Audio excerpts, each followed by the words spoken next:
Okay, hi folks. I'm Robin Dews, and I used to be the White Dwarf editor back in the 90s and then studio manager at Games Workshop, but long since retired. And today I have my partner in crime with me.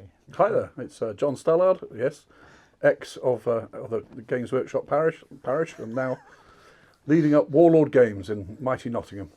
And we just want to talk to you very briefly about our wonderful book, Talking Miniatures. And it was a year ago almost, John. So Yeah. It was a year ago that we released this book, and it's been a fantastic year. We've had so much wonderful feedback from people about the stories that are in this book, because in this book we went and we talked to 17 of our former colleagues and mates. We talked to Rick Priestley and Bob Naismith. Who else do we talk to, John? Lots of ne'er-do-wells, including the factory managers and a few other people you probably might not have heard of from behind the scenes, which make it quite an interesting study. And we did that because we're getting old. We're getting older. Well, We're getting older. No, I've always been old and bald. You know that. We're getting older, and we're starting to lose people. And as you guys will know, very tragically, towards the end of last year, we lost Brian Ansell, and some other people have gone. And Colin Dixon. We lost Wayne England. You know, none of us are getting any younger. And we felt, you know, despite the roaring engine that is Games Workshop now, that we needed to capture some of those stories from the early years before we get too old and the memories get lost, or indeed we lose the people. And that's really what Talking Miniatures is about. And it's slightly different, in fact, very different to other books on that period, notably Ian Livingstone's Dice Men, in that it's not a top-down view. It's the stories of the people who are working at the company on a daily basis, just doing stuff, just doing the best they could with what was on hand to make this sort of thing all work. And principally around Citadel miniatures, really, I would say from the 80s, wasn't it, rather than what became Games Workshop, of course, you know. Yeah. But it's from the miniature side of things, rather than the importing Dungeons and Dragons, etc., which you say has been covered very well by Steve and Ian in the Dice Man, which is a very good book. And it's that, and so we released that a year ago, and it was a 5-year labour of love by John and I to put this book together, because we just felt it had to have, that story had to be told. And so, of course, we're utterly delighted. This recently turned up, and this says that Talking Miniatures has won the Best Gaming Accessory Award, and this by those lovely guys over at On Tabletop. And if you don't know On Tabletop, go to YouTube immediately and put in On Tabletop, and you'll find some absolutely passionate folks who love games and miniatures, talking about games and miniatures, and they gave us an award. And I feel there's nothing like winning a competition you didn't know you'd entered. Yeah, it's lovely. I had no idea that we were up for this award. It was only when I heard the video that I was so delighted and so pleased that they'd been so kind as to consider us, because actually we're up against all sorts of other proper gaming accessories. Because I have to say, this ain't a gaming accessory. It's a beautiful book that I'm very proud of, but if it's not going to change any of your games, whether you're playing Warhammer 40k, Bolt Action, Hail Caesar, or any other kind of game. But if you love the gaming hobby, then it will inform and hopefully surprise and occasionally delight and astonish and amuse you. Oh, definitely amuse you. With the stories of what was happening back then and the real behind the scenes scenes. You know, how did the Space Marines get their backpacks? How did the Chaos Dwarves get their hats so big? What is Mike McVeigh's secret of spitting on his paintbrush? Or all manner of good stuff. Or manner of other stuff that we're not even prepared to discuss or talk about. And so it's an opportunity for us a year in to say, look, guys, we love this book.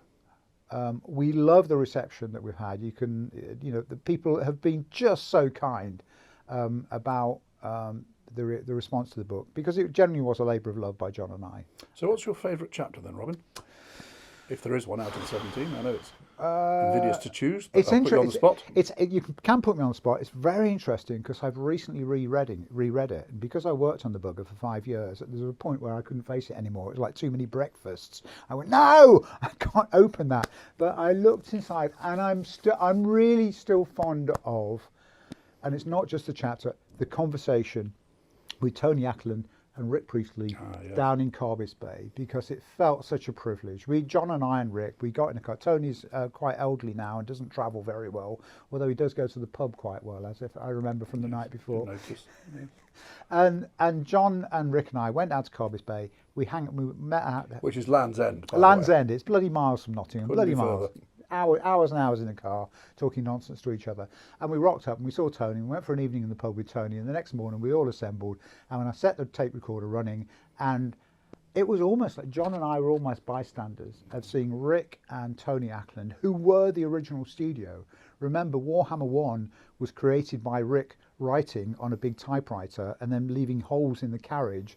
Then he would then give the sheets of paper that he'd actually typed on to Tony, who would then draw a picture in the hole that Rick had left on the paper. This is how primitive things were back in those days.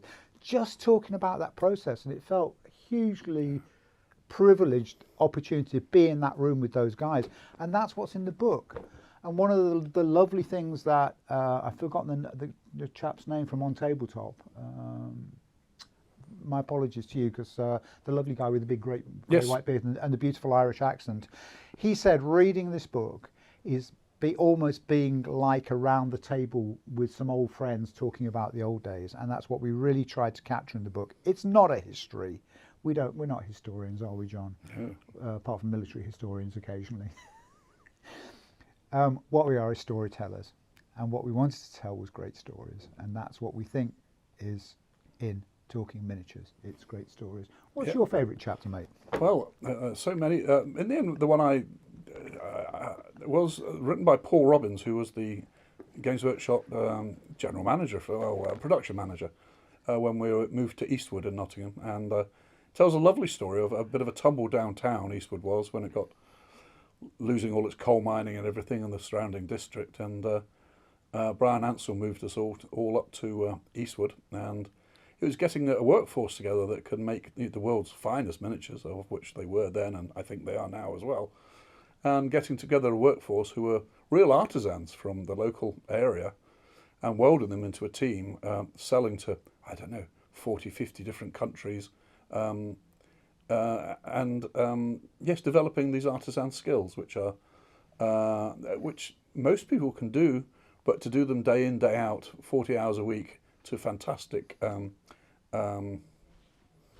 tolerances, and Paul writes about it so well, and I find it quite moving, and lovely chapter. Well done, Paul. It's the stories of people telling stories of people. Yeah. That's what lots of families working there. Mother, daughter, son, husband. Really quite nice. Yes. Remember, we used to call all the women who used to pack the miniatures the blister sisters. They were the blister sisters. Yeah. And that was because they were packing blisters, but they were also using hot presses to seal the plastic onto the cardboard, and they got blisters. Very good. That's what they were. Anyway, that's John and I. We're very pleased and proud, and we wanted to tell you about the award we got for the book. If you're interested in those stories in that period of Games Workshop, then Talking Miniatures is still on sale. You can buy it direct from us. Yeah, Warlord Games. At Warlord Games. If you go to talkingminiatures.co.uk, then there's a link through to there, and we can put the link in. Tom, I'm sure, can put the link in the description, or on Amazon in the UK or Amazon in the US. And in very exciting news is that by the end of this year, touch wood we hope, there'll be a French language version of the book coming out as well. So it's being currently translated in French. Très bien. Très bien. And so there will be a French version, and maybe even German, Spanish, Italian in the future. We're hoping, but we know the French one is in process. And so I can say Talking Miniatures in Spanish. My French is too schoolboy. Parlons miniatures. I could have guessed that. You could have guessed that. Thanks, folks. Thanks for watching us.